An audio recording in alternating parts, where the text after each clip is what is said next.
All right, let's see here. What do we got for lunch? Oh, roast beef.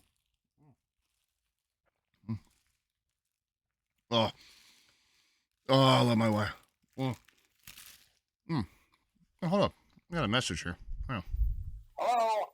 Hello? I wanted to record a message for you to help you get settled in on your first night. I actually worked in that office This before guy you. just goes I'm on and finishing up my on and last week on, now, as a man. matter of We fact, get so it. You know, fuck, I'm I gonna know it listen can to be this a shit. bit overwhelming. I don't know what the hell he's fucking going on about anyway. This job is super easy.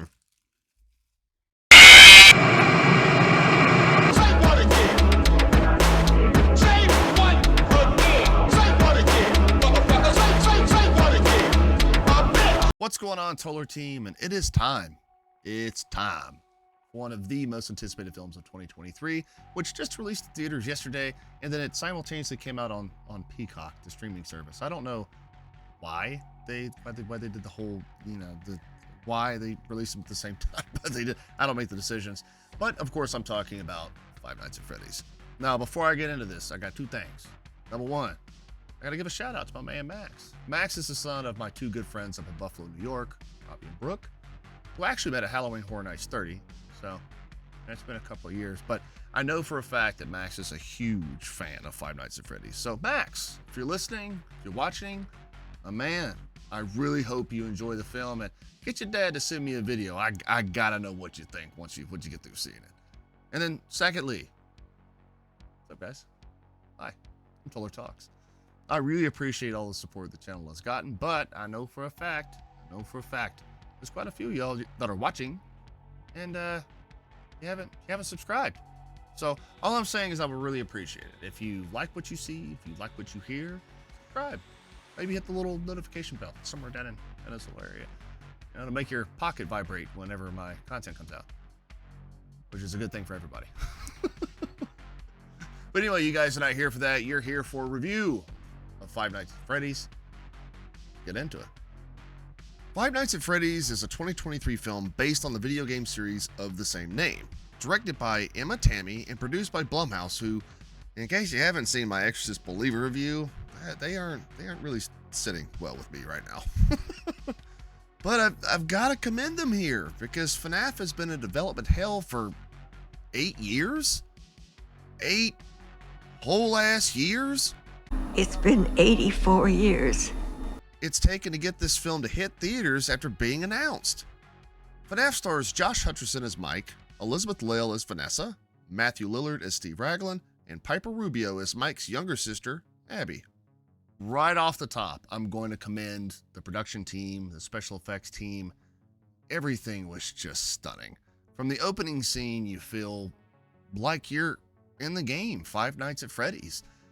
Especially the office. You see the office early on, this thing here behind me. You see that early on. You see the doors, you see the cameras, you see the fan, you even see the grate, which, is the home of quite a few jump scares throughout the gaming series. So you get to see all of that. And even Freddy Fazbear's Pizzeria. When the power's on, everything is just bright and vibrant, and there's a bunch of fun colors, but when the power's off, all that tension, all that mysteriousness, all that suspense you get from the game, it happens there too. So I gotta say, as a fan of the series, I feel like it was completely authentic to the game. Speaking of authentic, if I've said it once, I'm gonna say it 1,000 more times. As an old school horror fan, nothing beats practical effects, including CGI. My hat comes off to Blumhouse, especially Jim Henson's Creature Shop, for the very impressive animatronics that were made specifically for Five Nights at Freddy's. Freddy and Company are massive. You can hear and feel the weight of their steps and movements, but they move with incredible fluidity. Some moments they're very robotic in nature, moving in snappy single movements, and then in others they're walking around as if they're a fucking human. So, man, just again, I commend everyone that worked on them, because they were just absolutely stunning to see on screen. I'm going to bundle this last positive with answering a question as well. For the positive, this film has a shit ton of fan service. I'm talking like Easter eggs, callbacks, doggone cameos. And I'm not talking about like just jamming the film full of fucking Easter eggs just for the shit of it, just to say, oh hey guys, you remember that one thing? Yeah. It's this. No, not like that. I'm talking about Easter eggs and cameos that were so strong, it got a reaction out of my theater. Like, people were saying a particular person's name aloud. They were pointing up at the screen. They were laughing at things that normally wouldn't be funny, but they were funny because they were in the game and they recognized it. As for the question itself, I'm a parent. I've got a 6-year-old daughter. I'm a gamer. Naturally, she's a gamer. So the parents out there are probably wondering, should I bring my kid to see Five Nights at Freddy's? Simply put, yeah, I think you can. Granted, every situation is subjective. Only you know your kid. But in my opinion, this is a very mild film to introduce your kids to the horror genre. There is a couple of kills in it, and that's something I'm going to talk about here in just a second. But the kills, most of the time, they happen off screen. And there is a little bit of blood and gore. It's not like it's all over the place. There is a little blood and gore, but it may be like a hand on a doorway, or you may see the bloody aftermath of somebody's face. So, like I said, only you know your kid. Everything is subjective, but if you wanted my opinion as a parent, I think you're completely safe with bringing your kids to see this film. Let's start off with the negatives, and it's something I just mentioned. The kills. But not only the kills, some of the acting as well. FNAF does this really odd thing where it dangles shit in front of you, making you want more, and then they just never give it to you. What do I mean by that? Two things, actually. The kills, like I said, and Matthew Lillard. I understand that FNAF is a T-rated game, which does translate to a PG-13 movie, but some of the things the film does is just flat out cruel to horror fans. Why dangle a really, really cool kill in front of me only to cut away at the last second to not allow me to see how it plays out? Oh, you almost had it. You gotta be quicker than that.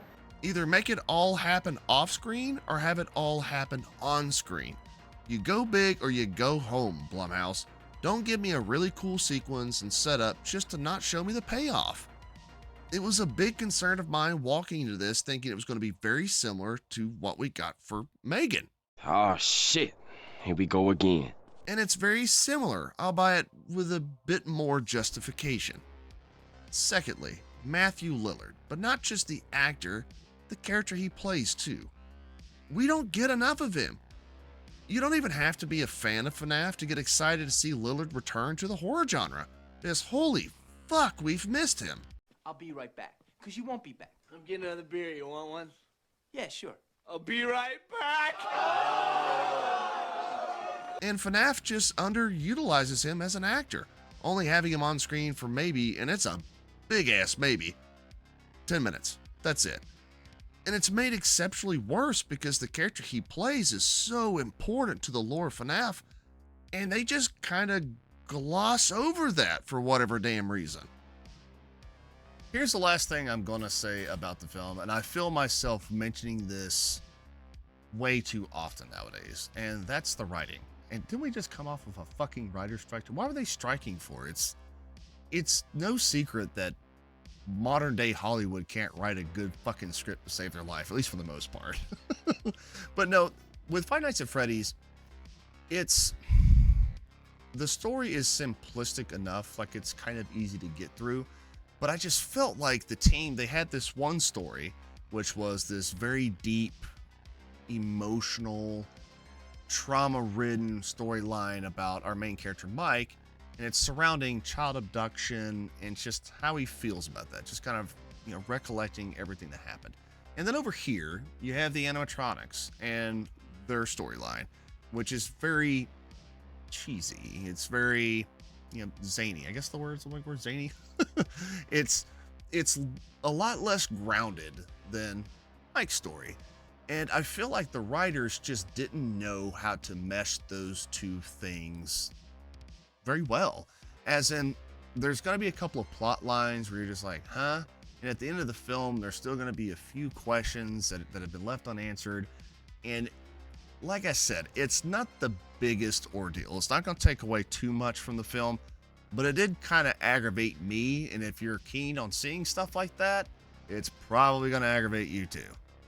I bet y'all getting real sick and tired of that shit, ain't you? No worries. The review's almost over, and I could be talking about Five Nights at Freddy's without having a jump scare of 7. It just kind of comes with the fucking territory, right? But anyway, you're wondering, should you bring little Timmy, little Tina, to the theater to see Five Nights at Freddy's? Yeah, I think you should. As a matter of fact, if you are a fan of the series, make sure you see this in theater, because when I did, it added an extra just layer and made it that much better, because I could audibly hear people saying a name out loud. I could hear them laughing at something that wasn't, normally funny, but it was to them because it was in the game, or to us, you know what I'm saying. But that's kind of the point, right? If you're going to go to the theater, make sure you're a fan. If you're not a fan of the series and you're kind of new to it, stay at home and stream this thing. And I say that because even though Five Nights at Freddy's is very fun, it's pretty easy to get through. It doesn't really do anything to innovate and separate itself from the rest of the genre. It's a good film. Like I said, it's a good film. But is it worth your theater dollar? Unless you got kids or you're a fan of the series, I don't think so. Oh, anyway, I appreciate y'all for stopping by. Take care now. Hey, whoa. Real quick. If you like what you heard, or maybe you didn't, or at the very least you think I have the best button downs on YouTube, do me a favor. Throw a like up there. Maybe comment down below about how much I suck. I don't fucking care. And, if you feel extra special, sub if you want to listen to me talk some shit in the near future. Anyway, I appreciate y'all for stopping by, and I'll talk to you later.